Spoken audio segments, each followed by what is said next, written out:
মশাই, আপনি আজকে বলেছিলেন পূর্ণিমা আর অমাবস্যার ব্যাপারে বুঝাবেন। হ্যাঁ, আমাদের পৃথিবী সূর্যের চারিদিকে ঘুরতে থাকে, আর চাঁদ পৃথিবীর চারপাশে।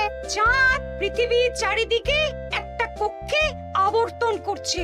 যখন চাঁদ এরকম আবর্তন করতে করতে পৃথিবী সূর্যের যে পাশে অবস্থিত ঠিক তার উল্টো পাশে চাঁদ অবস্থান করে, তখন কি হয়? তখন পৃথিবী থেকে দৃশ্যমান চাঁদ এই সময় সূর্য দ্বারা পূর্ণ গোলাকার চাকতির মতো দেখায়। হ্যাঁ, সেই অবস্থাকেই বলা হয় পূর্ণিমা। আর অমাবস্যা কি? আর যখন চাঁদ আবর্তন করতে করতে পৃথিবী ও সূর্যের মাঝখানে এসে পড়ে, তখন চাঁদের অন্ধকার দিকটা আমাদের চোখে পড়ে, তখনই অমাবস্যা ঘটে। পণ্ডিত মশাই, এবার আমাদের বুঝিয়ে বলুন তো চন্দ্রগ্রহণ কাকে বলে? এটা পরের দিন বোঝাবো, আজ তোদের ছুটি, আমাকেও রাজসভায় যেতে হবে। ঠিক আছে, সে না হয় যান, কিন্তু একটা সহজ প্রশ্ন জিজ্ঞেস করব, কিছু মনে করবেন না তো? কি প্রশ্ন? আমাদের পাঠশালা থেকে চাঁদ বেশি কাছে না রাজসভা? রাজসভা? ভুল পণ্ডিত মশাই, চাঁদ বেশি কাছে, কারণ পাঠশালা থেকে রাতের বেলা খালি চোখে চাঁদ দেখা যায়, কিন্তু রাজসভা রাতের বেলা তো দূর, দিনের বেলাও দেখা যায় না। এই তবে রে, কালকে আয়, মজা দেখাবো, উল্টো পাল্টা যুক্তি দেওয়া।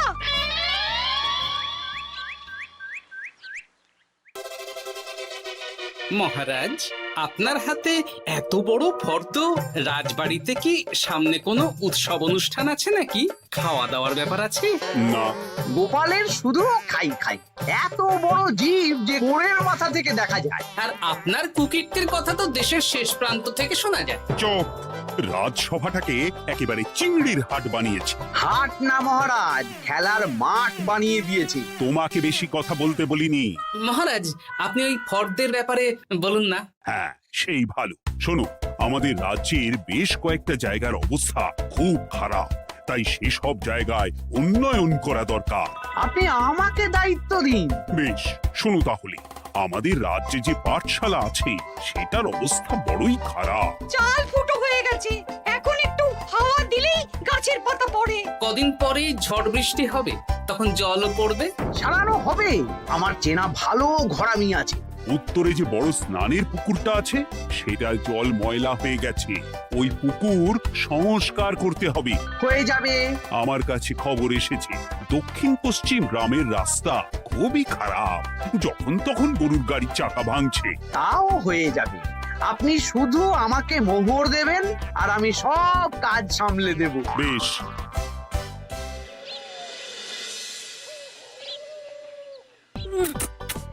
দাদু, আমটা তো দারুণ খেতে গো।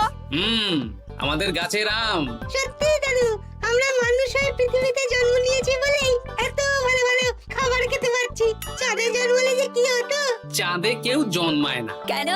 ওই যে চরকা বুড়ি। চাঁদে অনেক পাহাড় পর্বত খানাখন্দ আছে, সেগুলোই এখান থেকে আমরা দেখে কল্পনা করে নিয়েছি চাঁদের বুড়ি। জানো দাদু, আজকে পণ্ডিত মশাই আমাদের চাঁদের ব্যাপারে বলছিলেন। কত কিছু জানলাম, অমাবস্যা, পূর্ণিমা। আচ্ছা দাদু, চন্দ্রগ্রহণ কি? চন্দ্রগ্রহণ? শোন, যখন পৃথিবী চাঁদ এবং সূর্যের মাঝে এসে পড়ে, যার ফলে পৃথিবীর ছায়া চাঁদের উপর পড়ে এবং চাঁদকে কিছু সময়ের জন্য দেখা যায় না বা আবছা দেখায়, এই ব্যাপারটাকেই চন্দ্রগ্রহণ বলে। আচ্ছা আচ্ছা, বুঝেছি। আমাদের তো মনে হয় আগামীকাল পাঠশালা সারানোর কাজ হবে। দেখি, আমাকে একটু চোখ কান খোলা রাখতে হবে।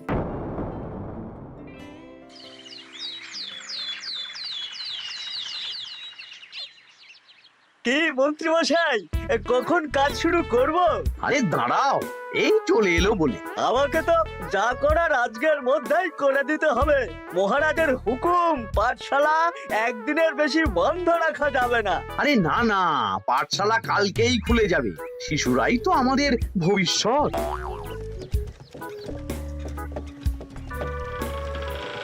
ওই যে এই আরে এতক্ষণে তোদের আসার সময় হলো? আরে মন্ত্রী মশাই আর বলবেন না, ভালো টালি বেছে বেছে আনতে দেরি হয়ে গেল। ভালো টালি এনেছিস মানে? মানে 1 নম্বর টালি। হ্যাঁ 10-20 বছরেও কিচ্ছু হবে না, শক্ত পোক্ত আর একেবারে মজবুত। দেখি দেখি এবার কাজ শুরু করি। পাঠশালার চালের অনেক কটা টালি ভেঙে ফুটি ফাটা অবস্থা। আরে দাঁড়ো। এই বটা ঘটা, তোদের কোনো জ্ঞানগম্যি নেই নাকি? এই দামি টালিতে কাজ করলে আমাদের ট্যাঁকে কিছু থাকবে? তাহলে এখন কি করব? যা এক্ষুনি যা, সবচেয়ে কমা টালি নিয়ে আয়। আর ঘরামি ভাইয়া, তুমি চিন্তা করো না, তুমিও লাভের ভাগ পাবে, বুঝলে? লাভের গুড় কোন পিঁপড়ে খাবে মন্ত্রী মশাই? ব্যাস হয়ে গেল। তোমাকে আমি পাকামো করতে বলেছি, পাঠশালার এখানে এসেছো কেন? কাজ কেমন হচ্ছে সেটাই তো দেখতে এলাম। সব জায়গায় তো মহারাজ আর নিজে যাবেন না, তাই আমি ওনার প্রতিনিধি হয়ে চলে এলাম। তোমাকে মহারাজ এই দায়িত্ব দিয়েছেন? না তা দেননি, তবে দায়িত্বশীল নাগরিক হিসেবে আমার মনে হলো তাই এলাম। হাজার হোক এই পাঠশালায় আমার নাতি নাতনিগুলো পড়ে, নাতিদের কথা তো দাদুকে ভাবতেই হবে। সে তো নিশ্চয়ই। তাহলে তুমি চটপট কাজ শুরু করে দাও। আরে হাঁ করে দাঁড়িয়ে দেখছো কি? কাজ শুরু করো। আমাকে আরো দুটো টালি দিন তো। এই কটা কটা, তোরা ওনার হাতে হাতে সহযোগিতা কর। করছি।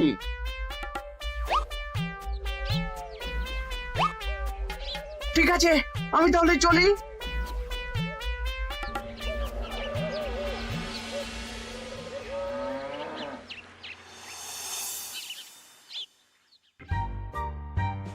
ওগো, আর কতক্ষণ তোমার মাথার উপরে বরফ ধরে থাকবো? যতক্ষণ না আমার মাথাটা ঠান্ডা হয়। আমার হাতে এবার ব্যথা করছে তো, এতক্ষণ ধরে বরফ ধরে আছে। তাহলে কি আর করবে, ছেড়ে দাও। দেখি একটা জব্বর পরিকল্পনা করতে হবে। কি পরিকল্পনা গো? এই যে গোপাল যাতে আমার সব কাজে নজরদারি না করতে পারে, সেটারই ব্যবস্থা করতে হবে। আচ্ছা তাই করো।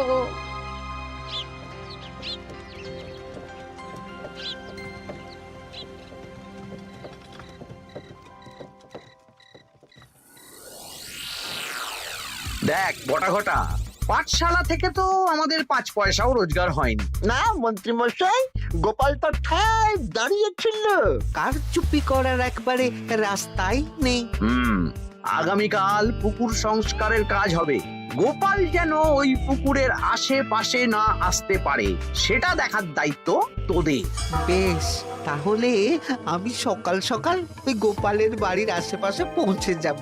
গোপাল যখন ওই বাড়ি থেকে বেরোবে অমনি বেটা বিছানায় বসে কাঁদবে। হ্যাঁ, আরে এই তো চাই।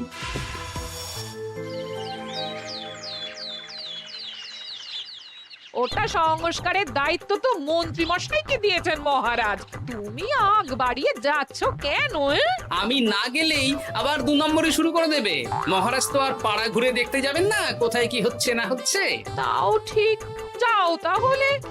এত গরম, এত রোদ, এই তুমি বরং ছাতাটা নিয়ে যাও। হ্যাঁ দাও দেখি ছাত্রা দাও।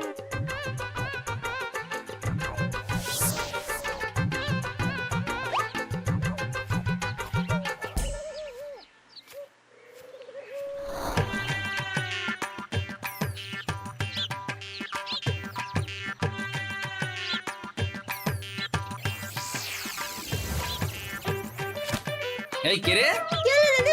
কে যেন আমার ছাতার উপরে একটা ঢিল মারলো? আকাশ থেকে শিলাবৃষ্টি শুনেছি। ওই দেখ গাছের উপরে। এ তো ঘটা কাকা। এই ঘটা না, না না গোপাল দাদা না। তবে রে দাঁড়া, গাছের নিচে অনেক পাখিতে খাওয়া আম পড়ে আছে। বাচ্চাগণ এগুলো তোলো আর আক্রমণ। ওরে বাবা রে, ওরে বাবা রে। তোরা এক কাজ কর, ঘটা নামলে ওকে এখানেই গাছের সাথে বেঁধে রাখ, দরকার হলে বড়দেরকেও ডেকে নে। আচ্ছা দাদু। আমি ওদিকে চললাম। আর হ্যাঁ, এই ঘটাকে যদি কেউ বাঁচাতে আসে তাহলে তাকেও। বাবা রে, ওরে বাবা রে।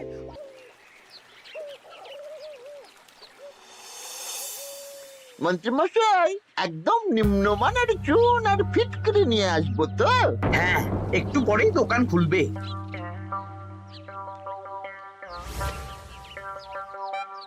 আবার 2 নম্বরই শুরু করে দিয়েছেন। দেখি গোপাল, তুমি এখানে কি করে এলে? ভগবান পাশে থাকলে আপনার মতন ভূতেরা আমার কি ক্ষতি করবে? আমি আবার কি ক্ষতি করলাম? আপনার মদতেই তো হচ্ছিল। তবে যে ক্ষতি করতে চেয়েছিল সে এখন খুব একটা ভালো অবস্থায় নেই। কি হয়েছে ঘটাৎ? দেখেই আয়, আমি বরং দোকান থেকে ভালো মানের ওই চুন আর ফটকিরি নিয়ে আসি, কেমন? ওরে বটা, যা যা দেখে আয়। আমাকে ছেড়ে দিন না,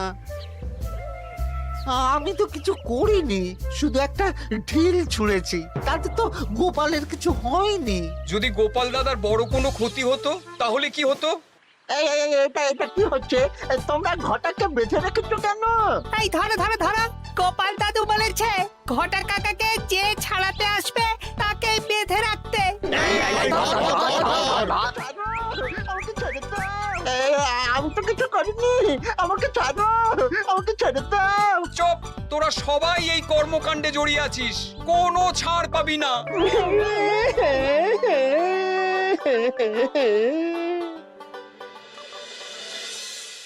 মন্ত্রীমশাই, একদম ভালো মানের চুন আর ফটকিরি নিয়ে এসেছি, এবার কাজ শুরু করতে বলুন। তুমি কিন্তু কাজটা ভালো করলে না।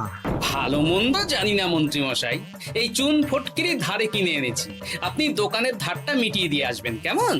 10 মোহর 15 আনা হয়েছে। বটা ঘটা কোথায়? ওকে গ্রামের লোকেরা বেঁধে রেখেছে, আপনি যান, আপনাকেও বেঁধে রাখবে। ঠিক আছে, তোমাকে আমি দেখে নেব। এই, তোমরা সবাই তো চলে এসেছো, এবার কাজ শুরু করো। কাজে যেন কোনো ফাঁকিবাজি না দেখতে পাই। হ্যাঁ,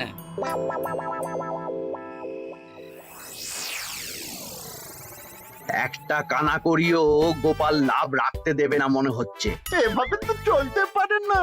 সারা দিন আমাদের বেঁধে রাখলো জানেন। শুধু নুন চিনির জল ছাড়া আর কিচ্ছু খাবার খেতে দেয়নি। খাবার? হ্যাঁ, এই খাবার দিয়েই গোপালকে সাবার করতে হবে। বলুন কিভাবে?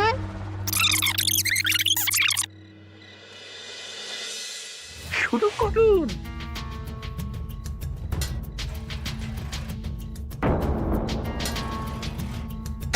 রান্নাঘর থেকে কিসের আওয়াজ হলো না? রান্নাঘরে বেড়াল, যাও গিয়ে দেখো। এ কি? এই বিড়ালটাকে তো আমাদের বাড়িতে এর আগে কখনো দেখিনি। সত্যি তো, একদম সাদা বেড়াল। ও ভাতের হাড়ির ঢাকনাটা উল্টেছে। হ্যাঁ হ্যাঁ, কোনো খাবারে মুখ দিতে পারেনি, বুঝলে? দাও দাও দাও, খেতে দাও, খেতে দাও, গিন্নি খেতে দাও। হ্যাঁ হ্যাঁ, দিচ্ছি।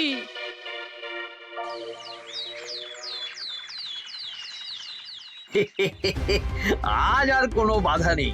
গোপালকে যা ওষুধ দিয়েছি, বেটা এখন 2 দিন ঘরে বাইরে করবে। আর সেই পথে দক্ষিণ পশ্চিম গ্রামের রাস্তাটায় কমা জিনিস দিয়ে কাজ করানো হয়ে যাবে। ঠিক বলেছিস, আমার কাজে বাধা দেওয়া।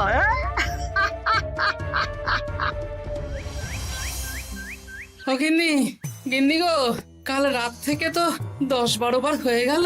তুমি তো 10-12 বার, আমি তো 15 বার গেছি। বৈদ্যমশাইকে খবর দিয়েছো? হ্যাঁ, উনি আসছেন একটু পরেই। হ্যাঁ,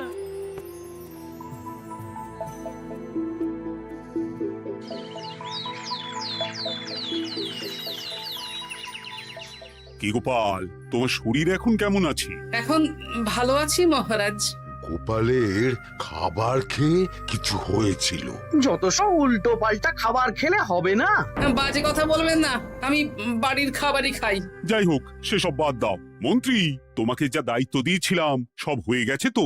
হ্যাঁ মহারাজ, পাঠশালা, পুকুর, দক্ষিণ পশ্চিমের রাস্তা, সব কাজ হয়ে গেছে। রাস্তার কাজ করে গুছিয়ে লাভ করেছি। তা কাজ কেমন হয়েছে? রাস্তার ব্যাপার জানি না, তবে পুকুর আর পাঠশালার কাজের সময় আমি পাশে ছিলাম। গোপাল, তুমি নিজে থেকে এত দায়িত্ব নিয়ে কাজ করেছো জেনে আমি খুব খুশি হয়েছি। এবার তোমাকে আমি একটা কাজ দেব। কি কাজ? আগামী মাসে রানীর জন্মদিন, তাই তোমার দায়িত্ব খাম্বাজ রাজ, বর্ধমান রাজ, নবাব বাহাদুর সবাইকে নিমন্ত্রণ করে আসা। বেশ, আপনি আমার হাতে পত্র দিয়ে দেবেন, আমি আগামীকালই তল্পি তল্পা নিয়ে নিমন্ত্রণ করতে চলে যাব। আচ্ছা আচ্ছা আচ্ছা।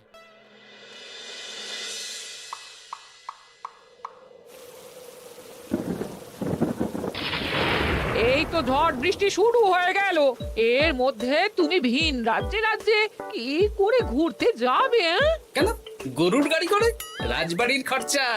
আমি তো শুধু আরাম করে বসে যাব, ওখানে গিয়ে খাবো, নিমন্ত্রণ করব আর চলে আসব।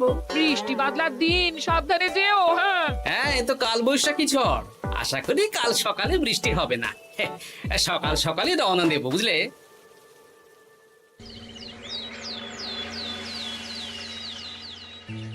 যাও গোপাল, সাবধানে যাও। পরশু দিনের মধ্যেই চলে আসবো মহারাজ, চিন্তা করবেন না। চলো চলো গাড়োয়ান, চলো। এই এই আচ্ছা গোপাল দাদা, প্রথমে কোথায় যাবেন বলুন তো? প্রথমে ওই খাম্বাজ রাজ্যে চলো। ও, তাহলে তো দক্ষিণ পশ্চিমে রাস্তাটা ধরতে হবে। হ্যাঁ, ওটা তো একদম নতুন রাস্তা, কোনো অসুবিধে হবে না। ওরে বাবারে, গাড়ি কি কাঁপছে গো, পড়ে যাবো তো। এই ওরে বাবারে, গেল রে। ওটো ওটো গোপাল দাদা। উফ, বাপরে বাপ, কি জোর লেগেছে কোমরে। একদিনের বৃষ্টিতেই রাস্তার যা হাল, এটা রাস্তা সারিয়েছে না নষ্ট করেছে সেটাই তো বুঝতে পারছি না। কদিন আগেই নাতি নাতনি গুলোর সাথে চাঁদের গল্প করছিলাম, যে চাঁদে অনেক গর্ত, খানা খন্দ। উফ, না, আমি রাস্তাটুকু হেঁটে হেঁটেই পার হচ্ছি। যা লেগেছে, আমাকে কদিন খাম্বাজ রাজ্যে বিশ্রাম নিতে হবে। তাই ভালো।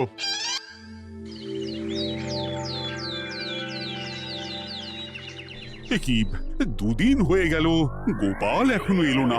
দেখুন গোপাল যা পেটু। মন্ত্রী মশাই, আপনার সব সময় কি গোপালের বিরুদ্ধেই বলতে হবে? তুমি গোপালের হয়ে বেশি বলতে এসো না।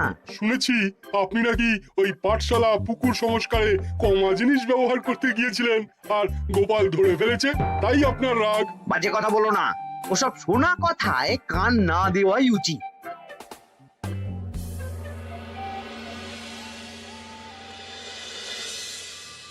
ও দিদা, দাদুর তো আজকেই আসার কথা। আরে এখনো তো এলো না রে, আমার না খুব চিন্তা হচ্ছে। আরেকটা দিন অপেক্ষা করো, যদি দাদু না আসে তাহলে রাজবাড়িতে জানাতে হবে।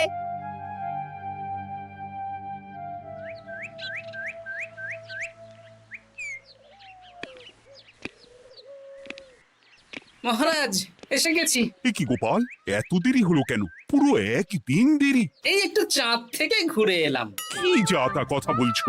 সত্যি মহারাজ, আপনি বললে আপনাকেও নিয়ে যেতে পারি। চাঁদে? হ্যাঁ মহারাজ, চাঁদে। আপনার নামে চাঁদ আছে, কিন্তু কোনোদিন চাঁদে যাওয়ার সৌভাগ্য হয়নি।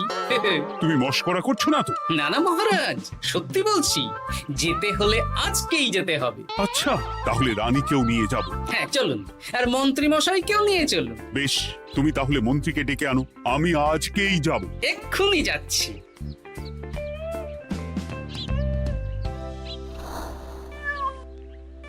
আরে আরে, এটা তো সেই বেড়াল। তাহলে সেদিন রাতে এই বেড়ালকে মন্ত্রী মশাই রান্নাঘরে, তার মানে আমার আর গিন্নির পেট খারাপ, মন্ত্রী মশাইয়ের কীর্তি। আচ্ছা, গিন্নিমা, এটা আপনাদের বেড়াল? হ্যাঁ, কেন? মহারাজ বেড়ালের মালিককে এক্ষুনি ডাকছেন। ওই তো শুনছো, মহারাজ তোমাকে ডাকছেন। আসছি আসছি। চলুন, এক্ষুনি মহারাজ ডাকছেন। কি, গোপাল আমাদের চাঁদে নিয়ে যাবে? হ্যাঁ, আর একটাই শর্ত, যে আমি গাড়ি চালাবো আর আপনাদের চাঁদ অবধি চোখ বন্ধ করে রাখতে হবে। এ কেমন কথা? চাঁদে কিভাবে যাচ্ছি সেটা দেখবো না? না, তাহলে নিয়ে যেতে পারবো না। বেশ বেশ, তোমার কথা মতো চোখ বন্ধ করে যাব, কালো পট্টি বেঁধে নেব। তাহলে চলুন, যাত্রা শুরু হোক। এ কি, গরুর গাড়ি করে যাব? আগে উঠুন না।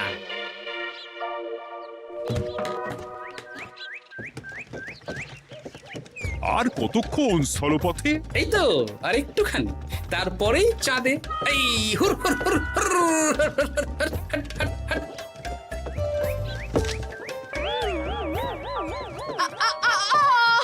ওরে বাবা গো,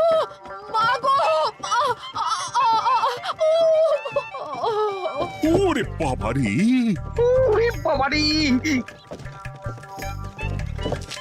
কি লেগেছে রে? ওরে বাবারি, এই দেখুন মহারাজ, রানীমা, চাঁদ। উফ, ফাজলামো করছো? এই ভাঙাচোরা রাস্তায় নিয়ে এসে বলছো চাঁদ? হ্যাঁ মহারাজ, চাঁদেও তো অনেক খানা খন্দ, ভাঙা চোরা চারিদিক। দেখুন, তোমাকে না আমি মেরে ফেলবো এই মস্করা করার জন্য। মারতে হলে মন্ত্রীকে মারুন মহারাজ, কারণ উনি এই রাস্তা কদিন আগে দায়িত্ব নিয়ে সারিয়েছেন। এটা দক্ষিণ পশ্চিমের রাস্তা, একদিনের বৃষ্টিতে এই হাল হয়ে গেছে। মন্ত্রী, তোমাকে আমি ছাড়বো না। মন্ত্রী মশাইয়ের এই কাজটা আমি নিজে দাঁড়িয়ে দেখতে পারিনি, তাই পুরো গোজামিল দিয়েছে। কদিন আগে আমি খাম্বাজ রাজ্যে যাওয়ার সময় উল্টে যাই, তাই ভাবলাম আপনাদেরও চোখ খুলে দিই আর কি। মন্ত্রী মশাইকে এক্ষুনি কারাগারে পাঠানোর ব্যবস্থা করো। ভুল হয়ে গেছে।